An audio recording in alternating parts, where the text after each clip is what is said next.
Hello po mga katongs, magandang araw po. Tinitingnan ko yung pinatubigan namin dito sa dulo. Ilan araw na yan, pangatlong araw na po ngayon. Tumatalab na yung pataba. Ang ganda na, daing bulaklak mga katongs. Ang ganda pa ng bulaklak niya, parang basal. Ganyan po ang bulaklak pagka basal. Muradong ang kulay niya. Pagka yung bulaklak ng talong maputi, ibig sabihin nun mahinang klase ang magiging bunga niya. Pero ito talagang makulay siya. Ibig sabihin na matingkad yung niya, yung kulay ng talong yun. Kasi pagka maputi yung bulaklak niya, paglabas ng bunga niya hindi maganda.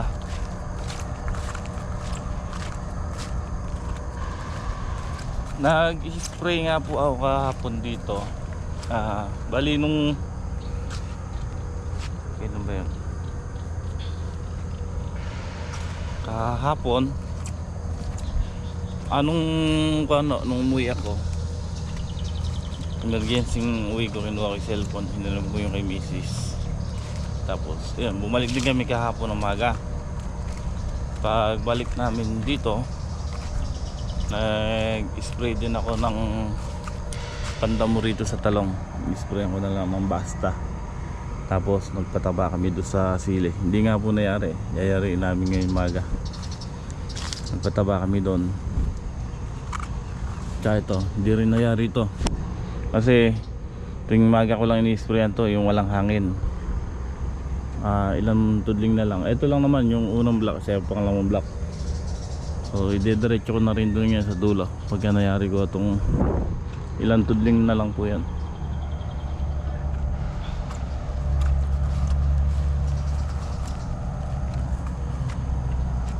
Yes, ganda naman ng ating talong. Ito po mga katongs, pinrowning ko po ito. Pinutol ko to, halos 10 buwan tayo naghintay. Yan. Siyempre habang naghintay tayo, may na-harvest tayong sitaw. Ngayong papalipas na yung sitaw, ito naman. Tapos meron tayong sili. So ganun lang yung nakakaya lang natin gawin ng kailangan natin, kumaga ang gagawin natin dito para at least matututukan natin ng gusto. Tulad po nito, ganda ng talong. Ayan, ganda ng sanga niya, grabe, dahil ng bulaklak.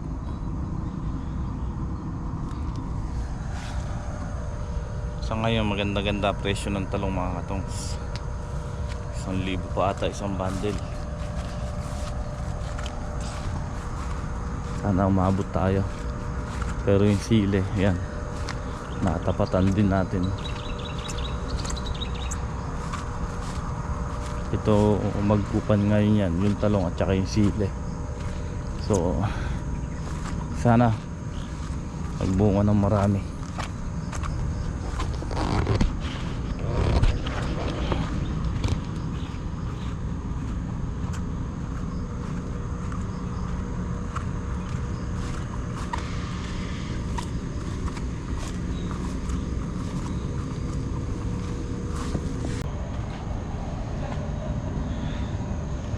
Bali, ito yung 5 tudling na lang yung natira ditong patabain mga katongs. Ito yung 5 tudling na sili. Ayan nga po yung pataba. Napagpagla pa ako.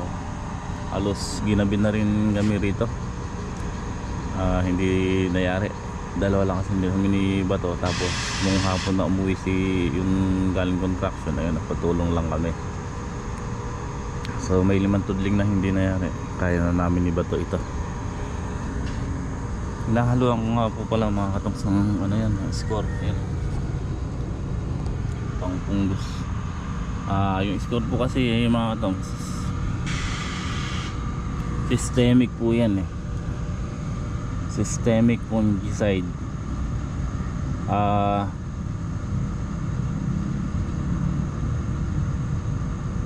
Maganda kasi ito mga katong sa ano, sa yan, tulad niya sa talong, sa sili. Talagang inaano niya yung mga punggos na makakapit sa halaman. Kahit na ano po yan, hindi tamaan. Kaya mainam mo yan, dinidili sa puno. Umaakit po yung kanyan, yung bisa. Hindi ka mukha ng ibang contact lang na kailangan tamaan mo para mamatay.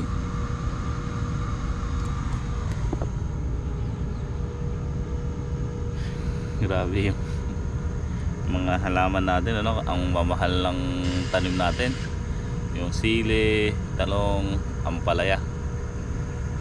Sana umabot tayo sa magandang presyo sa talong, pero itong sili na naabot natin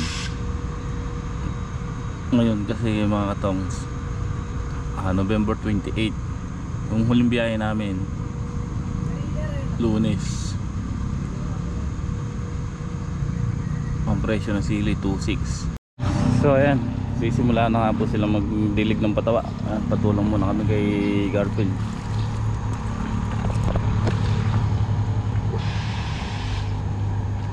Bilaw, pupunuin mo ano. Yan, mas maganda kasi talab niya mga katongs yung ganyang dinidilig yung patawa kaysa sa sinasaboy. Mabilis tumalab at saka maganda ang talab. Huwag mong pababayaan mabasa yung kong. Ibaba mo. Yan. Tututok mo lang. Huwag mong mahuhukay yung puno.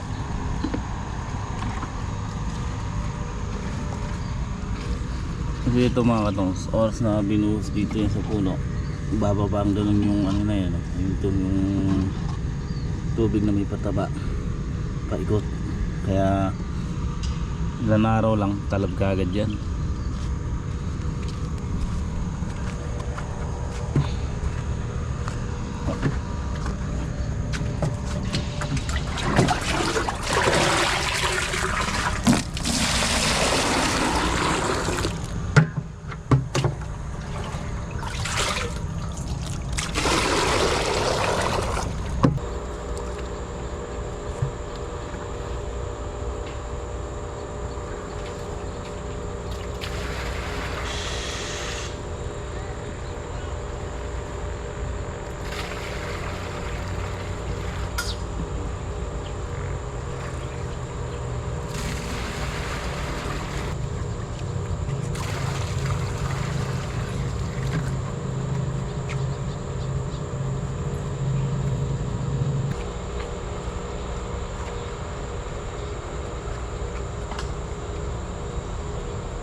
Yan nga po, tapos namin magpataba dito sa sili.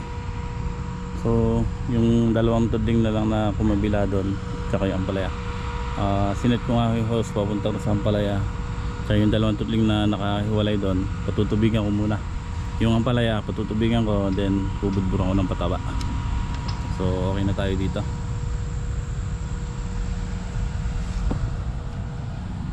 Ayan mga katongs, matapos nga po kaming magpatawa, yan, pinatutubigan ko naman to yung ampalaya, tapos binudurang ko ng pataba. Yan. So ito pa, pinatutubigan ko rin yung sili dito, ng dalawang tudling.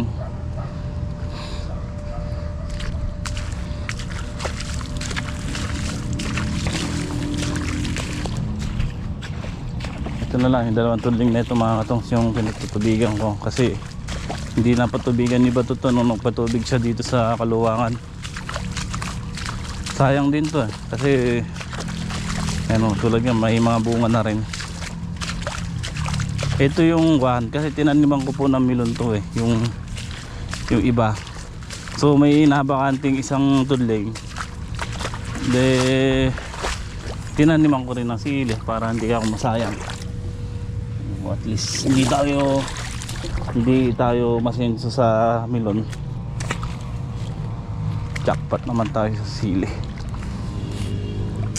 Grabe presyo mga katongs. Tumawag sa akin ayan, kararating lang ni paring Jay. Tumawag daw si Ma'am Helen sa kanya. Mag-update ng presyo ng sili mga katongs. Ang sili ngayon sa sangitan 3,300 isang bundle. O sabi ko, linggo pa kami pipitas.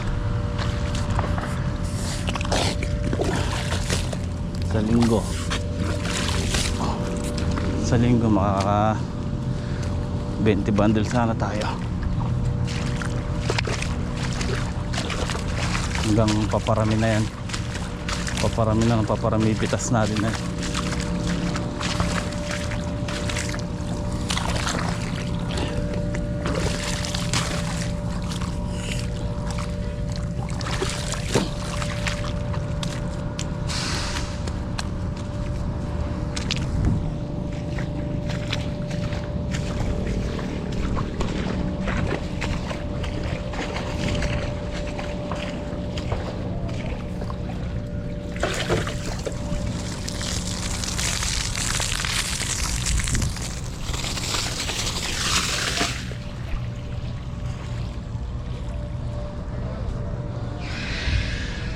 Bali, isa, dalawa, tatlo, apat, 5 tudling po yung hindi natamna na sili dito.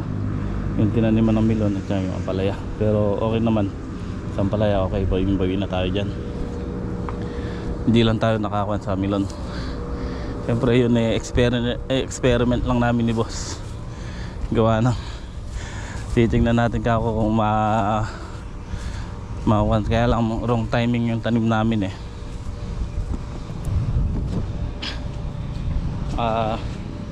nag-uulang kasi kaya nalusaw. Ito nga po yung ating tanim na kalabasa. Yan, didiligan ko rin kanina. Lalaki na kalabasa. Ang ganda niyan sa mangga. Pang ulam-ulam, bulaklak sa maga, di ba?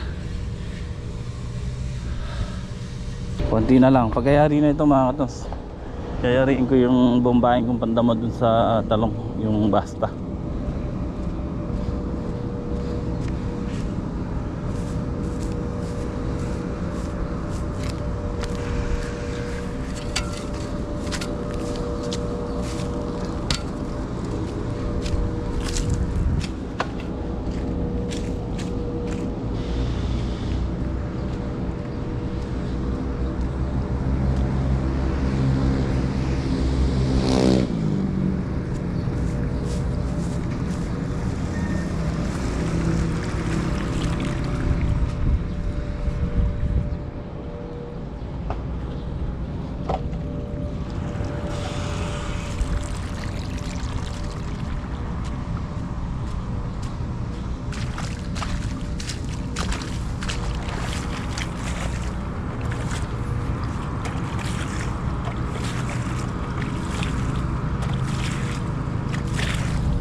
Okay na. Tapos nang magpatubig mga katongs.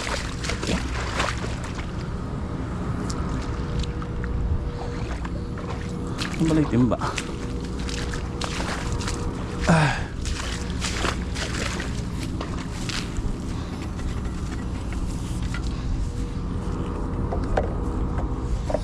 Reg!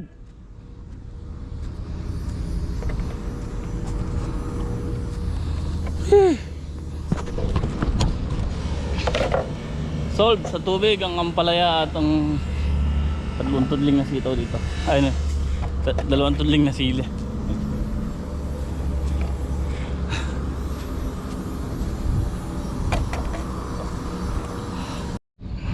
Yun o mga katongs, tapos na tayo magpatubig.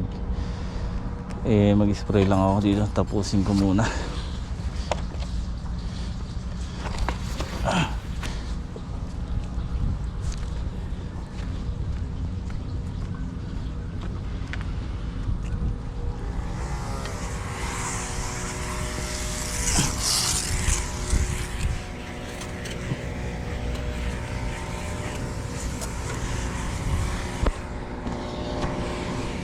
So gamit natin mga katong sa pandamo yung basta. Yan o. May dala tayong pangangat sa mga sang nakalawit para hindi tamaan ng gamot. Ayan o.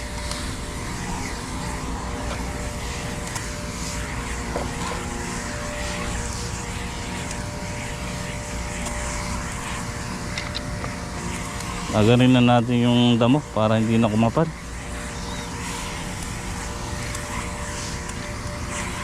So kumakapal na yung ating talong, kaya pag naman kumapal na uli yan,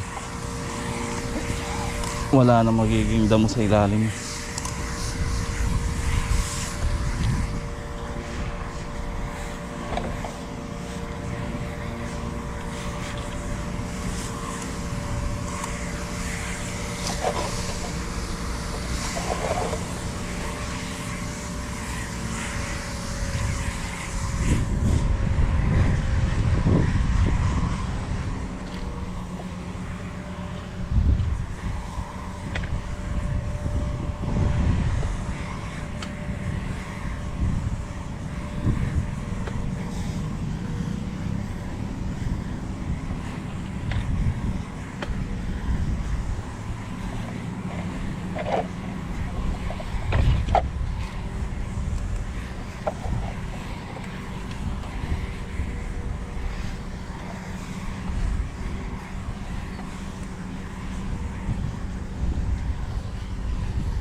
Okay mga katong, spray naman tayo sa gabi.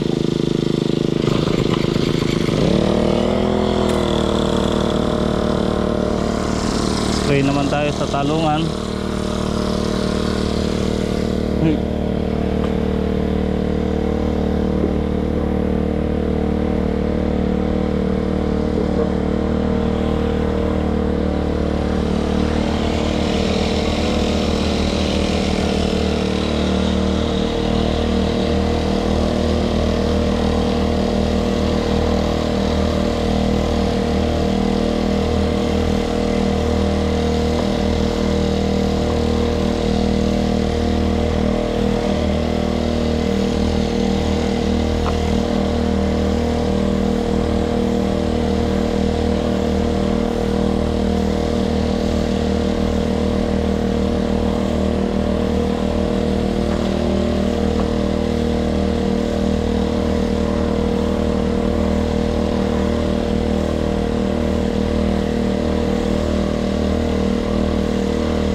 Ayun nga po, nag-spray kami sa talong at saka dito sa sili.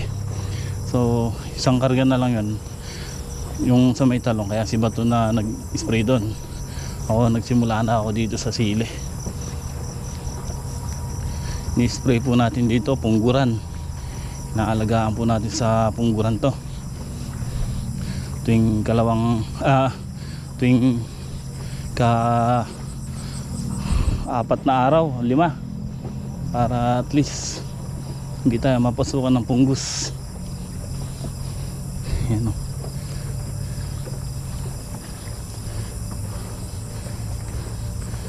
Grabe yung sili natin, ang ganda oh. Ang ganda, daming bunga. Nakakatuwa.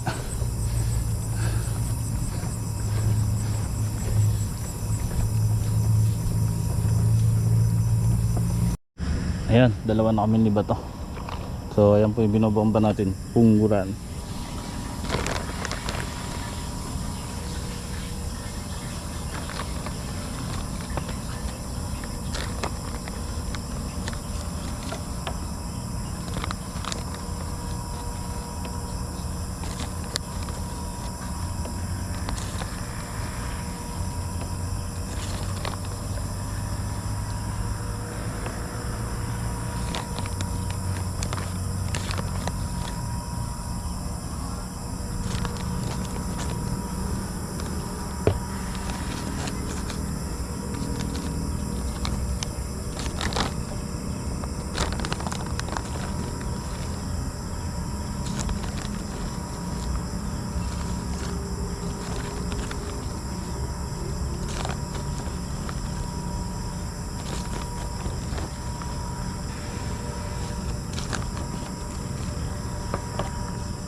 Bunga.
Yo mga katong sa ayan na nga po, nakatapos na kami mag-spray ng pang fungicide dito sa sili, tapos nag-spray din po kami ng pang insecticide sa talong.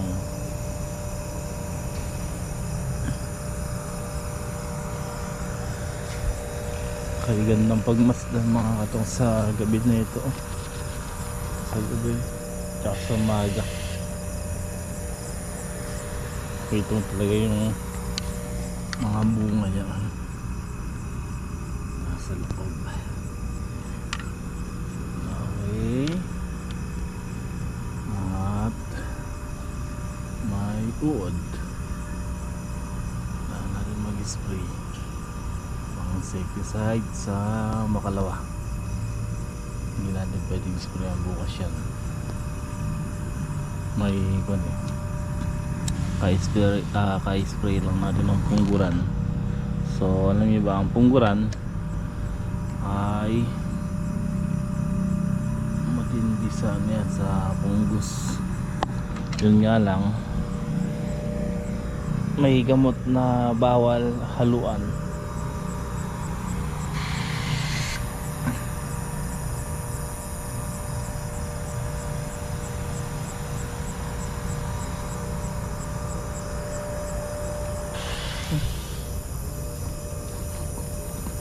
Tinataba namin dito mga katongs kanina, hapon at saka kanina, kung lang ano, yung Yara Winner na hinaluan ng konting-konti na 16 triple 16 na Yara din. So mas marami ang Yara Winner kesa sa 16 kasi maganda naman na yung dahon niya at saka sanga. So kailangan lang natin sa bunga at saka sa bulaklak. Kaya kumbaga konting ano lang, halos purong ano na, winner. So hinaluan lang natin ng konting Unique 16. So ayan, paano mga katongs, hanggang dito na lang muna ang ating vlog. Maraming salamat po at God bless po sa inyong lahat.